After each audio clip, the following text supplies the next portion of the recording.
नमस्कार, विशेष में आपका स्वागत है। मैं हूं अभिनव अभी। टोडाभीम कस्बे के किसान कुलवंत मीणा खेती में नवाचार करके अच्छा मुनाफा कमा रहे हैं। रंगलाल का पूरा निवासी कुलवंत वर्मी कंपोस्ट से अच्छी पैदावार कर मुनाफा कमा रहे हैं। साथ ही वो दूसरे किसानों को भी इसके उपयोग का संदेश दे रहे हैं। पेशे से सरकारी बैंककर्मी कुलवंत जैविक खेती की वकालत करते हैं और जैविक तरीके से खाद तैयार कर शुद्ध और पौष्टिक अनाज और फल सब्जियां उगा रहे हैं, जिससे उन्हें अच्छी सेहत के साथ अच्छा आर्थिक लाभ भी मिल रहा है।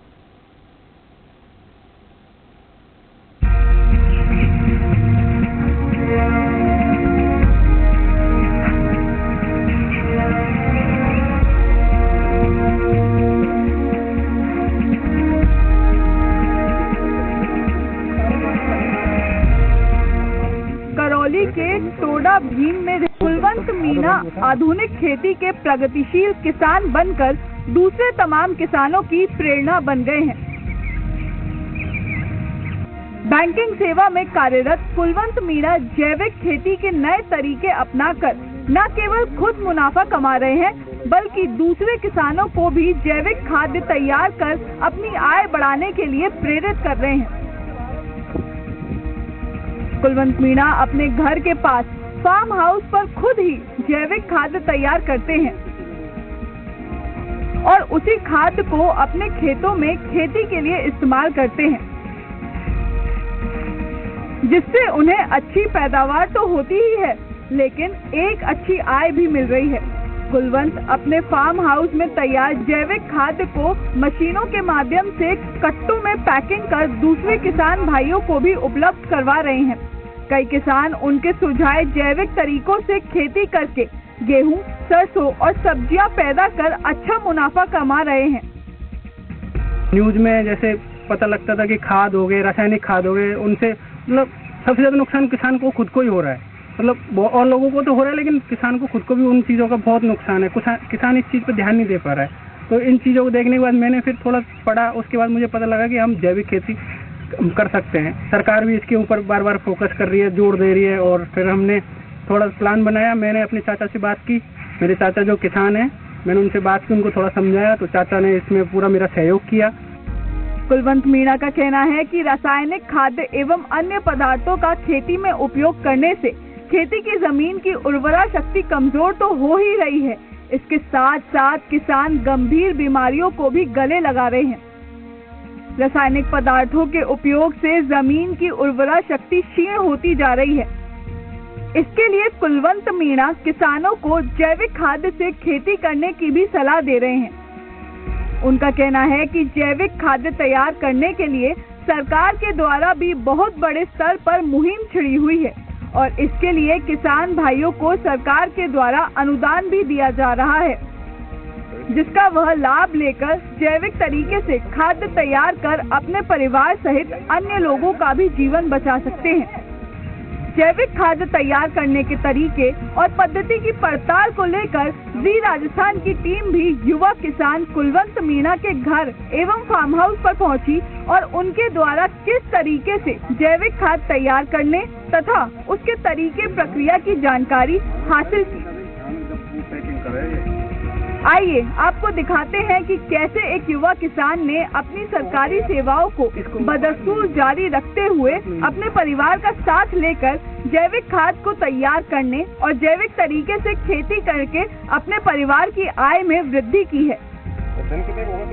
जैविक खाद बनाने के लिए देखो, आप देख रहे होंगे यहाँ ये 27 फुट का बेड है।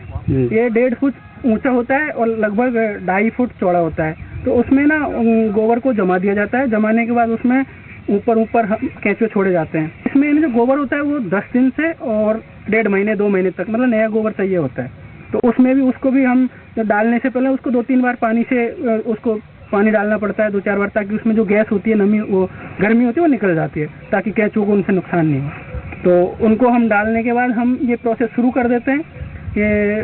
ये पूरा बेड तैयार होने में कम से कम 60 से और 90 दिन लग जाते हैं।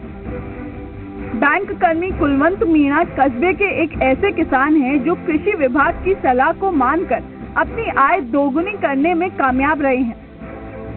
वो किसानों को रासायनिक खाद के अंधाधुंध इस्तेमाल से लगातार घट रही उत्पादन क्षमता को बढ़ाने के लिए वर्मी कंपोस्ट और जैविक खाद की वकालत करते रहे हैं। वहीं सरकार भी किसानों को केंचुए की खाद बनाने के लिए अनुदान दे रही है। आज के दौर में किसान पैदावार बढ़ाने और फसलों को रोगों से बचाने के लिए रासायनिक खाद और कीटनाशकों का अंधाधुंध इस्तेमाल कर रहे हैं, जो कि फसलों के साथ आने वाली पीढ़ी के लिए घातक साबित हो रहा है।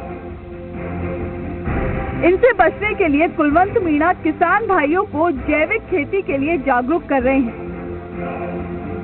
रासायनिक उर्वरकों का इस्तेमाल कर उगाए जा रहे अन्न और सब्जियों का मनुष्य के शरीर पर भी कुप्रभाव पड़ रहा है। इतना ही नहीं, मिट्टी में जिंक और सल्फर की कमी हो रही है। ऐसे में जैविक खेती की महत्ता खासा बढ़ जाती है। भूमि की उर्वरक क्षमता को बढ़ाने के लिए वर्मी कंपोस्ट योजना के तहत केंचुआ खाद बनाए जाने पर सरकार भी जोर दे रही है।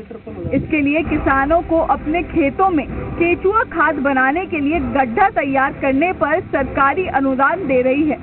इस योजना का लाभ लेने वाले किसानों को 7 फीट लंबा, 3 फीट चौड़ा और 1 फीट गहरा गड्ढा तैयार करना है। इसके बाद इस पर शेड डालना होगा। गड्ढा तैयार होने के बाद किसान को इसमें गोबर भरना होगा। वही खाद बनाने के लिए सरकार द्वारा किसान को केंचुए भी दिए जाएंगे। घर का ही हमारा गोबर होता है, भैंस है, 10-15 भैंस है, उनका ही गोबर होता है और हम हमारा ही गोबर को इकट्ठा तो करते। पहले आप किस तरीके से करते थे? वही रासायनिक और उनसे यूरिया देते थे, DAP भी देते थे, लेकिन आजकल हमने काफी जमीन में बंद कर दिया है और जैविक सरसों की है। पहली बार बीज डाला है उस जमीन में हमने, डायबी की पक्की है, उसमें पे चमक है, लेकिन अभी तेल की मात्रा चेक नहीं कराई हमने और उसकी कीमत 4-5 पीपे तेल के वैसे डबल रेट में बुक है। वर्मी कंपोस्ट खाद के इस्तेमाल से पैदावार में इजाफा देखने को मिल रहा है।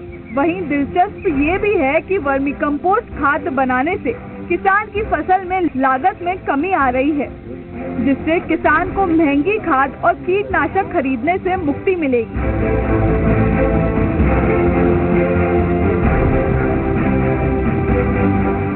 वहीं किसान इस खाद को बेचकर भी अपनी आय बढ़ा सकता है, लेकिन योजना का लाभ 1 साल में एक गांव से एक ही किसान को मिलेगा। अभी तक सिवाया गांव स्थित राजकीय कृषि बीज भंडार पर पहुंचकर योजना का लाभ लेने के लिए करीब 37 किसान ने आवेदन किया है। जल्द ही इन किसानों के खेतों में केंचुए से खाद तैयार कराई जाएगी। आशीष चतुर्वेदी, जी मीडिया, करौली।